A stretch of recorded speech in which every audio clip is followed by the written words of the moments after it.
Good morning, everyone. We're all scattered around, so it looks a much smaller group than it actually is. But welcome on this wonderfully rainy day. It's a perfect day for a conference. Nobody's tempted to go outside. And so you're all going to be captive in this room for the rest of the day. My name is Janaki Bakhle, and I'm the director of the South Asian Institute at Columbia University. It's my very great pleasure to welcome you all to today's conference, which is titled, as you know, from the postcards that we printed, Beyond Security, Democratic Contestations in Bangladesh and Pakistan, which I've been organizing now, it seems, probably for my entire life, or at least it feels like it. But I've organized it with Akbar Zaidi and Dina Siddiqui, both of whom are here today. And before I get started on sounding sort of like NPR and start thanking the John T. and Catherine D. MacArthur, I'd like to announce a very important change to our program schedule. This afternoon, the introduction to our plenary speaker, Sarah Hussain, will be given by University Professor of the Humanities, Gayatri Spivak. I'm very pleased and very grateful to her that she was able to agree to participate in the conference, particularly since she's on leave this year. And we're taking her away from her own work for an afternoon and giving her very little notice and asking her to work with us. Conference today is co-sponsored by several Columbia campus partners, and all of you familiar with Columbia know that I'm now going to just rattle off a series of acronyms. But let me begin with the Department of History, the Department of Middle East, South Asian, and African Studies, and now the institutes, the IRCPL, the Institute for Religion, Culture, and Public Life, IRWAG, the Institute for Research on Women and Gender, ISERP, the Institute for Social and Economic Research Policy, and the School of International and Public Affairs. In particular, I'd like to thank Professors Mark Mazauer, Sudipto Kaviraj, Tim Mitchell, Al Steppen, Mark Taylor, Beth Bovinelli, Saidia Hartman, Sudhir Venkatesh, Peter Behrman, and University Provost and Dean of SIPA, John Coatsworth. Outside, but linked to the Columbia orbit, I'd also like to thank Thomas Hansen, who is at Stanford. I was going to say who's no longer with us, and then I realized it sounded very dire, so it's definitely with us, just not at Columbia. And Christoph Jaffrelo for arranging extraordinary things in subway stations. There are a number of people who supplied crucial support to us while we were organizing the details and finding funding to host some 20 scholars from different parts of the world. And without the support of Dr. Azra Raza and Mr. Munir Mashooqullah, both of whom will be with us this evening and tomorrow evening, this conference would simply not have come together in the way that it did. And I want to publicly thank them for their help. We are also indebted to Pakistan International Airlines as well for agreeing to subsidize at very short notice air travel to the conference for one of the key organizers, Akbar Zaidi, who, because of the American consulate, didn't get his visa in enough time to teach this term. But PIA was gracious enough to make it possible for him to come here at very short notice. And for that, I'd like to thank Tariq Yassin, county manager in New York for PIA, for his help in arranging Akbar's travel. Akbar has been an invaluable colleague at the Institute since he joined Columbia as a visiting professor in fall 2010, and it is my very great pleasure right now to embarrass him with what I'm going to say. I must acknowledge his intellectual contribution to the conference, Akbar, please don't go away, and his really untiring efforts to make it happen. We're all thrilled that he's rejoining us in spring 2012 and fall 2012 to finish out his tenure as visiting professor, and I'm particularly happy that he was able to come to a conference that he has been so instrumental in organizing. Before I turn the podium over to Ambassador Abdullah Hussain Haroon, who is the permanent representative of Pakistan to the United Nations, I need to tell you a short story. I extend my most sincere thanks to the ambassador, not only because he's been able to take time out from his busy schedule to open the conference and to come here tomorrow to introduce our second plenary speaker, which is more than we would have expected. But it is also the case that the ambassador has been instrumental in gathering support for the conference from the moment that we began. Let me tell you a story. About a year ago, I took him out for dinner. I took him to a restaurant that I chose. And I didn't quite know that he is the gourmand that he is. And I happened to take him to a restaurant that was not particularly his favorite. And I then fed him food that was not particularly of his choosing. And I would completely have expected him to tell me to just go away and not bother him ever again, not come anywhere near him again, instead of which he invited me to lunch, spectacular lunch, I must say. My eyes were bigger than my stomach. I couldn't eat as much as I wanted to. Spectacular lunch. Made it possible then for me to be introduced to two of our central benefactors for this conference, and has agreed subsequently to host a special dinner for some of the participants tomorrow. I'm very, very grateful for all this assistance. I don't know what it says about India-Pakistan relations that I could buy him a meal he didn't like and in a restaurant he didn't like, and he would still then agree to help me out so much. But it certainly says volumes for Pakistani generosity. I thank you very, very much. Ambassador Haroon has served as permanent representative of Pakistan to the UN since September 2008. Educated at the University of Karachi, he began his career in public service as election coordinator for the Pakistan Muslim League. He has served as a member of the Sindh Provincial Assembly, as Speaker of the Provincial Assembly, and as the leader of the opposition. And he was appointed as a delegate to the UN General Assembly. Apart from public service, he has also been active in social and philanthropic work and has executive experience in business, at educational institutions, clearly, and at charity organizations. And please join me in welcoming Ambassador Haroon to Colombia, where he will officially open this conference.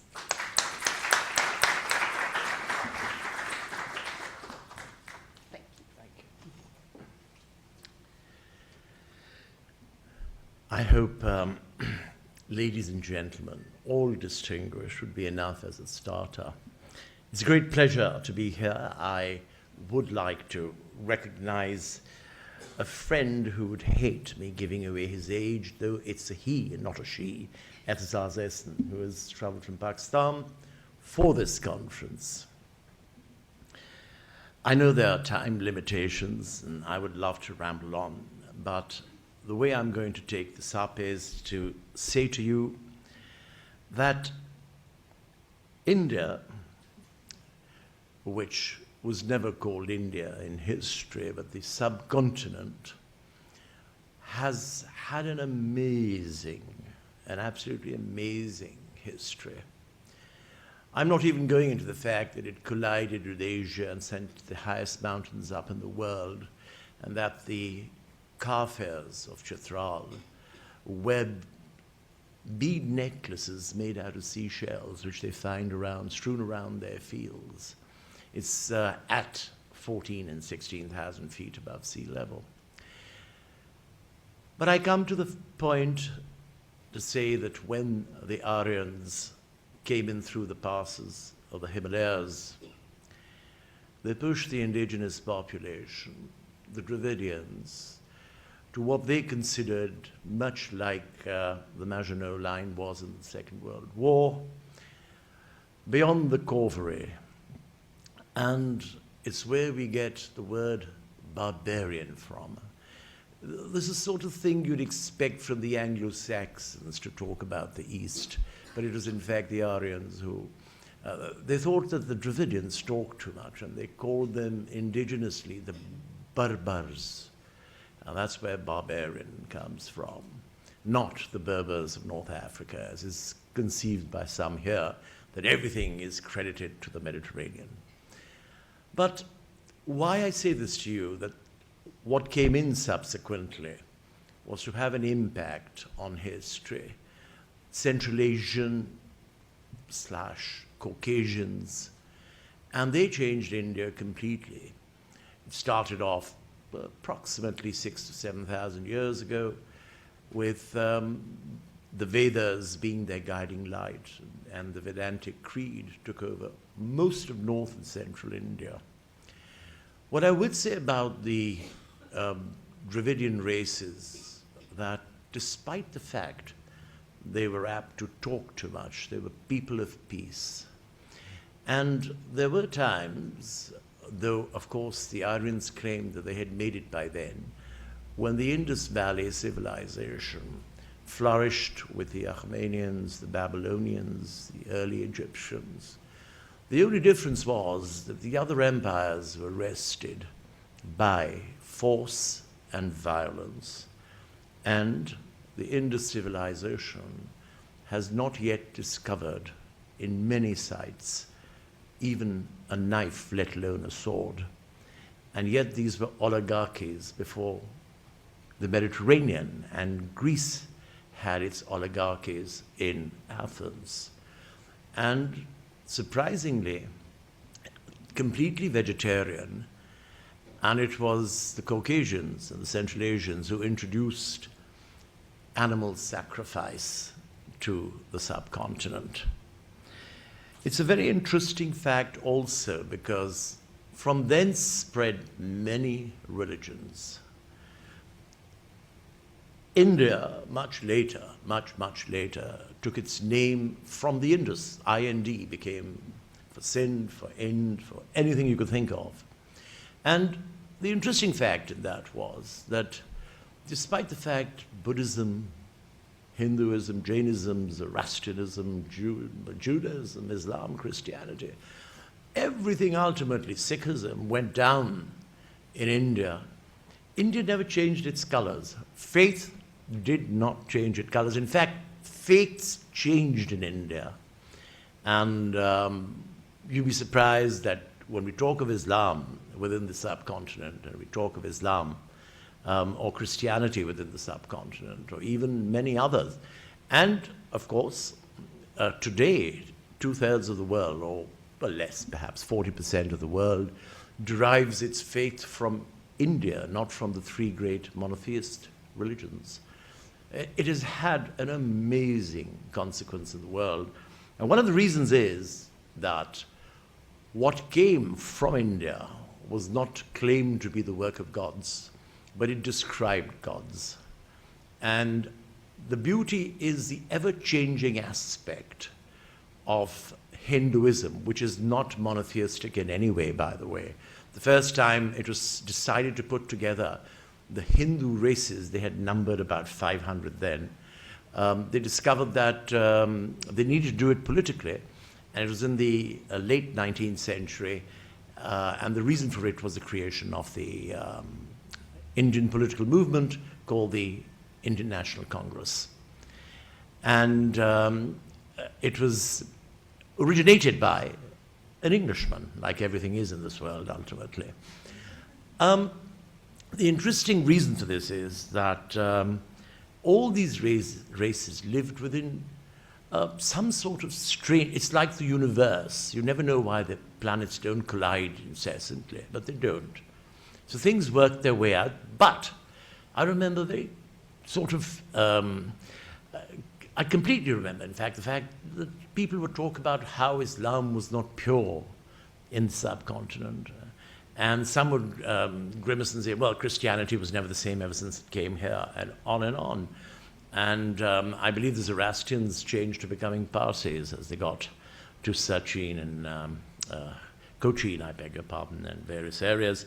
And the reason for this is that it impacts so completely that, and why I say this to you is coming to the point finally, that when I was at a wedding of what Mr. Efes will tell you more about, in his neck of the woods, the Jat community, I saw them doing strange things. And I said, what is this? I've never seen this in any Muslim wedding before.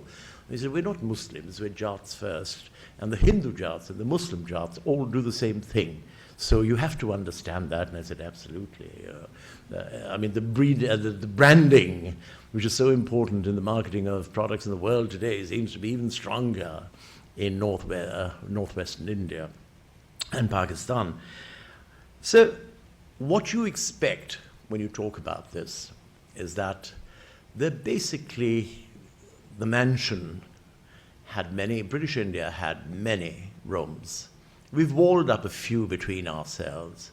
There's absolutely no difference, believe me, in terms of, so India has 1,000 traditions, 1,000,000 different ways of enacting culture. But the truth of the matter is, it is simply homogeneous, and it worked. Not just their subcontinent, but also from Central Asia and the Afghan, beyond the Pamirs and beyond the Irrawaddy in Burma. And the British had it right somehow. That's why they found it so easy with barely 20,000 Englishmen to run India. So I then come to the point why we're here today with this little brief introduction, that finally the Muslims woke up. And we owe this awakening to Bengal. Bengal was that tract of land which was found to be the most attractive by the British. It was the richest, or one of the richest, provinces of India, with tremendous outputs. And in 20 years, it entered the worst famine in its history because everything had been so exploited that nothing was left and nothing remained there. And the reason that famine was brought about, because there was an ingenious way of earning money, and that was by growing poppy instead of what was natural food products.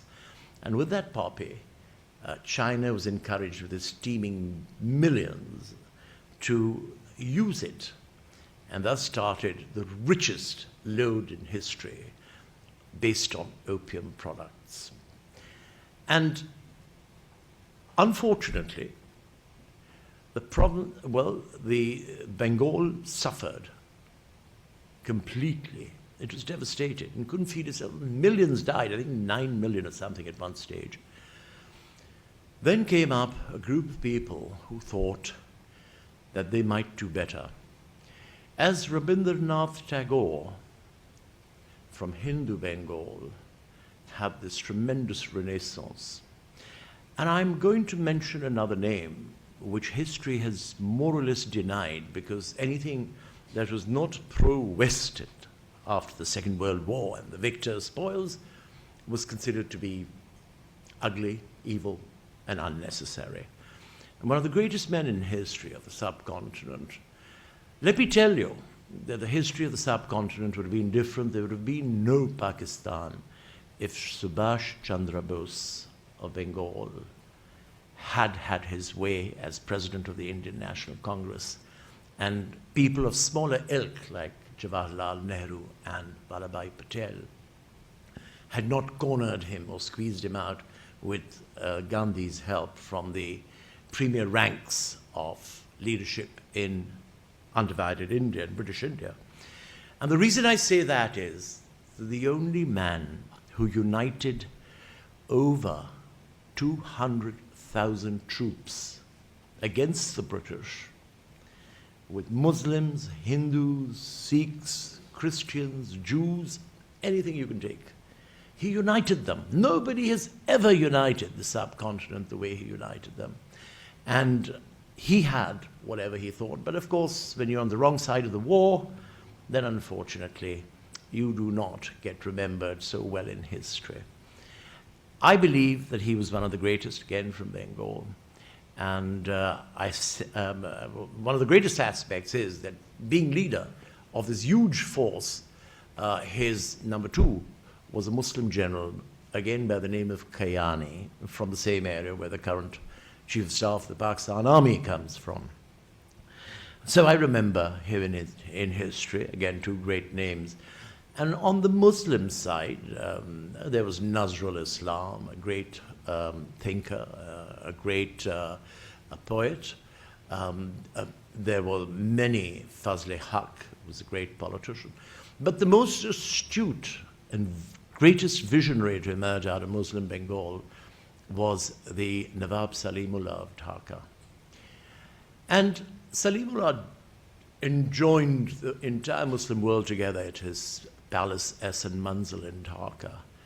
And he said, well, if 500 Hindu races are homogeneous today, why can't we be one?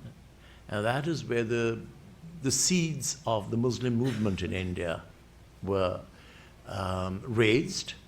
It led to the first great movement, first great joint movement between the Hindu and Muslim, which is the Khilafat movement for the restoration of Turkey's rights and principles.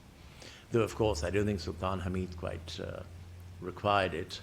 being as he was. But anyway, it was a good joint movement in India, which led to then the salt marches and many other things in subsequent. But it brought together communities as you wouldn't even, today when you think of India, Pakistan, you know, and this is what happened when I came to the United Nations 3.5 years ago and said, you know, there's going to be some good skirmishing. And I said, what's skirmishing? And he said, no, India and Pakistan never talk to each other, they skirmish. And I said, really? And sometimes they throw Bangladesh in for good sprinkling effect.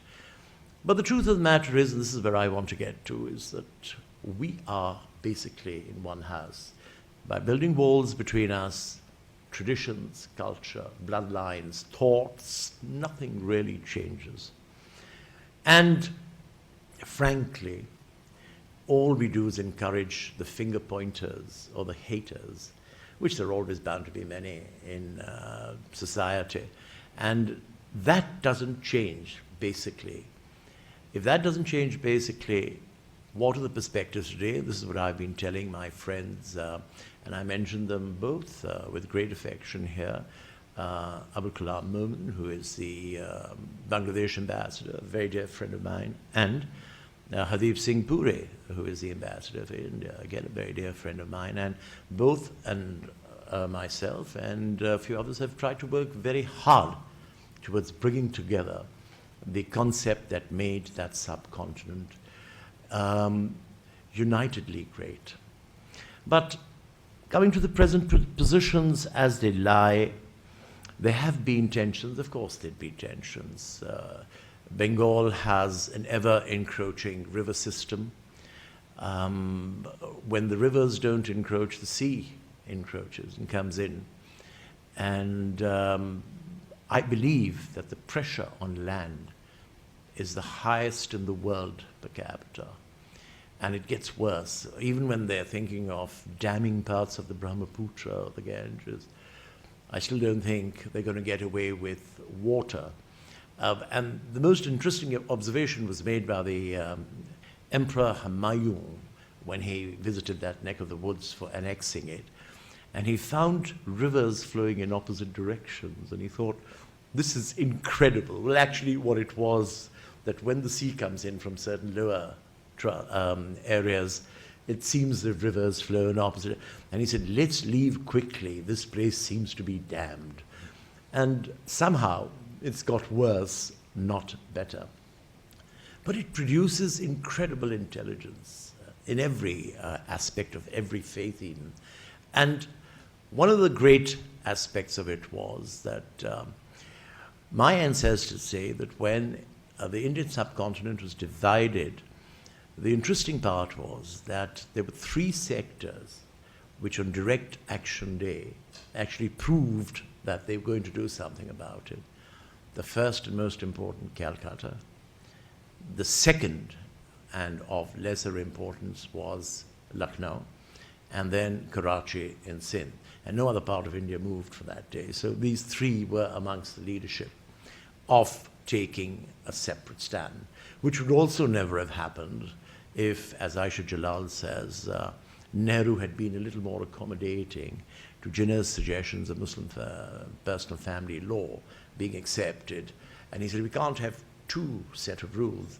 And then promptly gave it to Sheikh Abdullah in Kashmir when he proposed the same because he wanted to annex Kashmir. So I don't know if we left or we were pushed out, but between the two there is some history. I'm sure researchers are going to do something about it.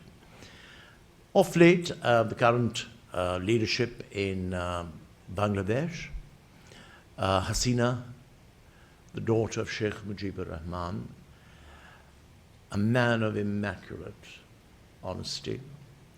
What you don't know, when we met him after he was released, became Prime Minister of Bangladesh in Canada, he recounted that when they came to take him away, they thought they were going to execute him. He didn't know what had been happening. He had no radio. And he said, where are you taking me? And he recounted this himself to us. And they said, we're sending you back home. He said, where? They said, to Bangladesh. And he said, the first thought that came to my mind was, what of Pakistan? And they said, that's none of your business, you just leave. Which I think was grossly unfair because he was the elected majority leader of all Pakistan. Unfortunately, then he met a violent end, and nothing has been quite the same. As far as Pakistan goes, perhaps the person who did make sure that things would divide with his famous statement that you are there and we are here, maybe it was not meant to be divisive, but it certainly became very divisive. Also met a violent end. His progeny met a violent end. And today we are standing at the crossroads. I remember, well, I'll save that for tomorrow, but young Ehtizaz Ehsan rooting against the Ziaul-Haq government and fighting tooth and nail for democracy. Democracy, like everything else in that subcontinent, is not quite what you think about it here. I was with Wolfenson when he was president of the World Bank, and we looked out of his windows to a day like this, and he said, "Oh, wet, miserable day."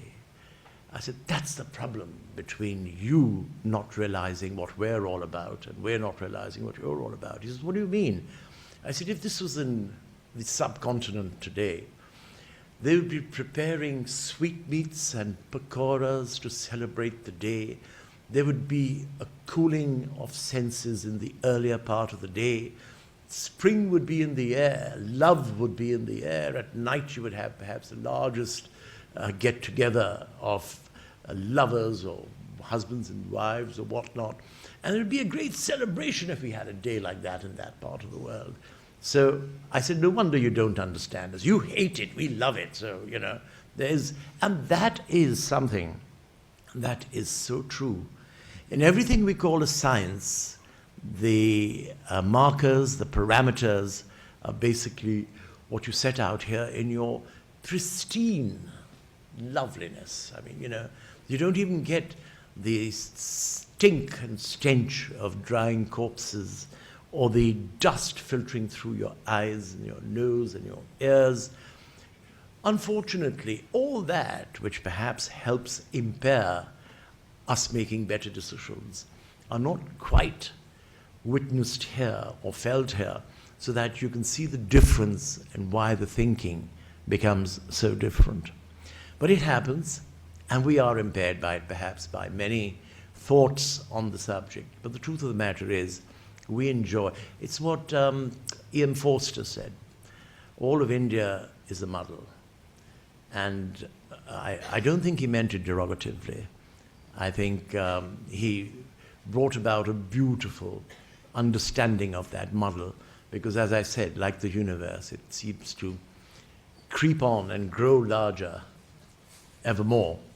Now I can see Janaki looking very worried about this, and it doesn't seem to be getting anywhere. It's more reminiscing rather than historic. Well, in terms of history, she wants to know about security, favorite subject. I think if you haven't read it, I wish I had brought a book, but I'll give you a copy. Perhaps they can photocopy it out. A former Indian civil service officer wrote a book about being chief secretary and political agent on the border areas of Pakistan. When he retired, he wrote this book, and it was not printed in Pakistan. It was printed in India. And I circulated it to the UN, and especially to my American friends in Washington and elsewhere. And if you read the book, it is barely about 90-odd pages. It's called The Wandering Falcon. And Jamil, who wrote the book, I think you need to read it if you want to understand what you're dealing with, because a lot of people here seem to take the standard point of view on what humanity is or ought to be or should be. It isn't. And if you read that book, perhaps a lot of what is happening there today would be understood. All I can say, nobody has won in India, in Afghanistan. Nobody will.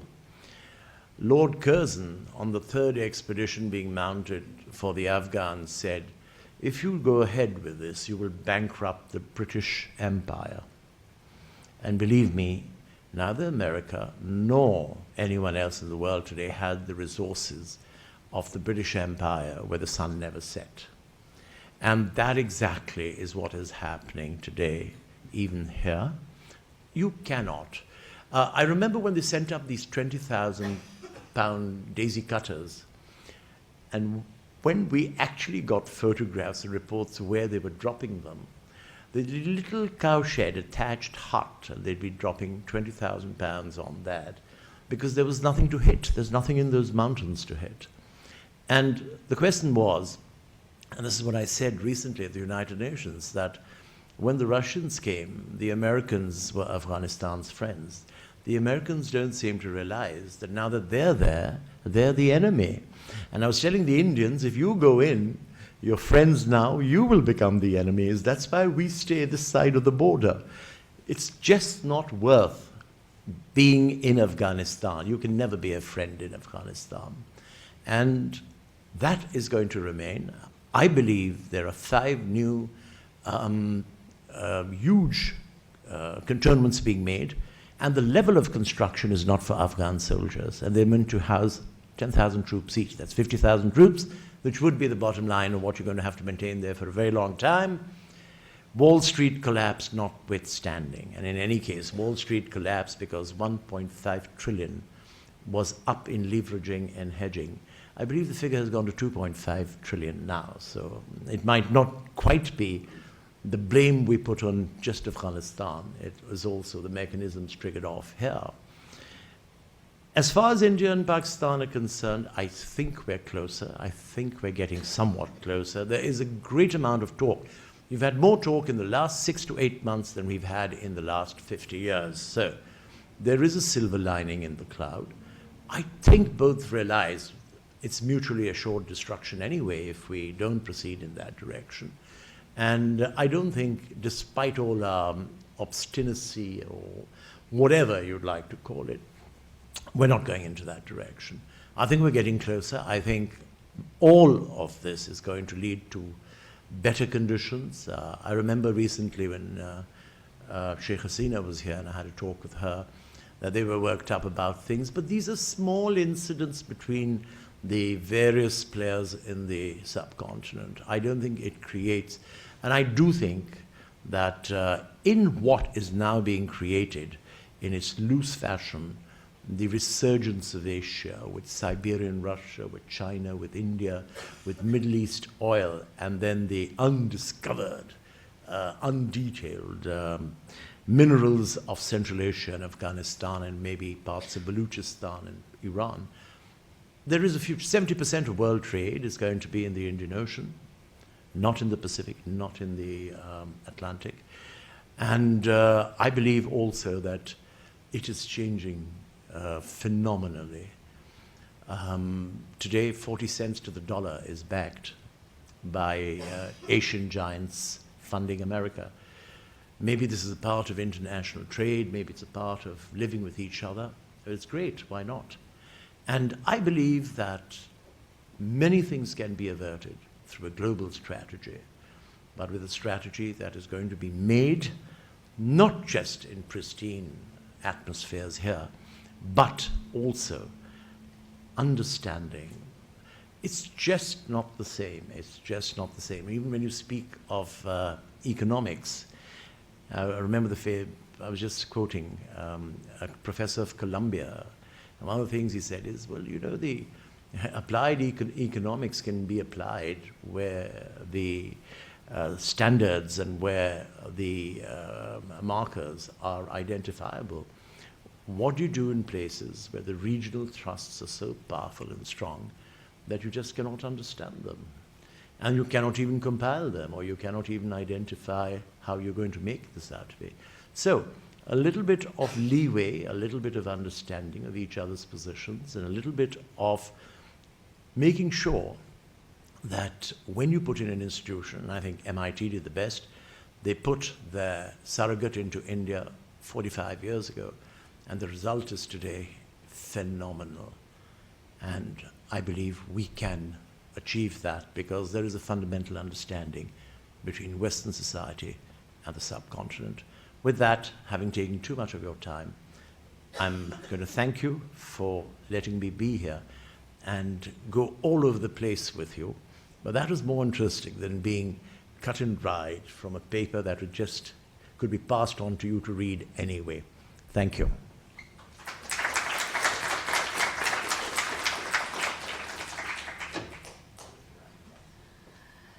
Thank you very much, Ambassador.